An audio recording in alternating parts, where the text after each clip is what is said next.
Archangel Ariel. The reason some people are not as violent, hateful, and sinful as others is because they're genetically and spiritually predisposed not to. These are Yahweh's people and rightful heirs to the kingdom of heaven. Impeccability is the inability to sin. Only Yahshua and Yahweh possesses this quality. It is impossible for them to do anything that would compromise their holy will. Yahweh created man in his image. Man, not being a perfect being, when the opportunity presents itself, can be attacked demonically and gaslight to become predisposed to sin. This is called peccability. And the demonic knows that man can be enticed. And he is liable to error, sin, and use his will in violation of Yahweh's dominion. This is called peccability. And the demonic knows that man can be enticed, and he is liable to error, sin, and use his will in violation of Yahweh's dominion. They sometimes have a knowledge advantage over man, and they don't use their advantages for good. Beware, my children, beware. The Ides of change presents much danger to the soul. You have it in you not to be deceived. Do not betray Yahweh's trust in you, no matter what. You will regret it if you do. People were blessed by Yahweh and were made in his image. You all have some of the traits of impeccability and are naturally inclined to not want to sin and hurt others.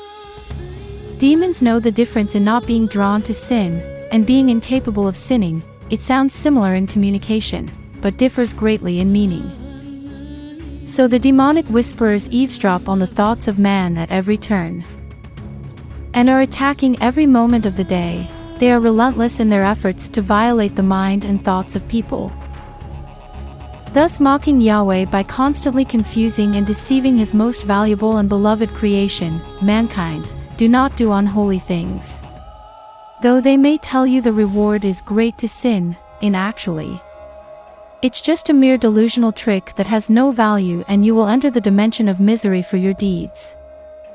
This is what the demonic subconsciously whispers in the ears of man about Yahshua. If he was a true man, he too was capable of sinning. The fact that you believe that he did not sin under the greatest incitement, that when he was cursed, spit on and injured he blessed instead of retaliated, and that he never threatened a single soul, is foolish and unrealistic.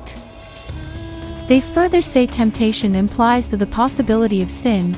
If Yahshua did not sin under the situation of temptation, then there is no sin associated with temptation, if you really believe he was incapable of sinning. For if his temptation was not real, neither is yours, and you are free to do whatever you like, no matter how bad, because there is no sinful after effect that you have to repent for temptation of any kind. Your Yahshua cannot emphasize with Yahweh's creation called man, because he never acted on any temptation because he genetically couldn't. Only we can know your experience in the mortal world, and you are doomed listening to Yahshua, Yahweh, and his angels telling you to behave in a certain way to have an afterlife that no man can really tell you exists after you die.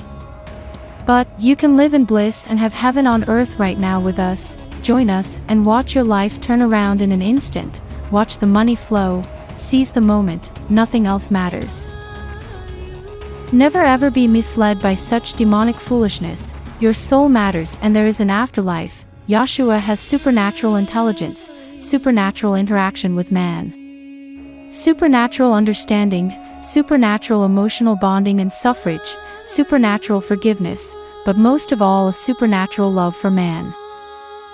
This is something the demonic cannot understand because they are now cursed and genetically predisposed to sin and hurt. It's very easy to hurt people when you are incapable of feeling compassion and empathy towards another. You must realize this about the whisperers whenever temptation takes you off the path to Yahweh in heaven. Yahshua was sinless on earth. His trials of temptation were in all instances that mankind can be tempted. Do not believe the demonic rhetoric of him not being empathetic to man. This is demonic gaslighting at a high degree. There is good and there is bad in the world. No one can ever say that when his will is in conflict with the will of Yahweh, that he is being tempted by him. Yahweh tempts no one, and he is the ruler supreme and cannot be tempted with evil. That fact alone should make you want to choose a holy life and go to heaven. Seek Yahweh.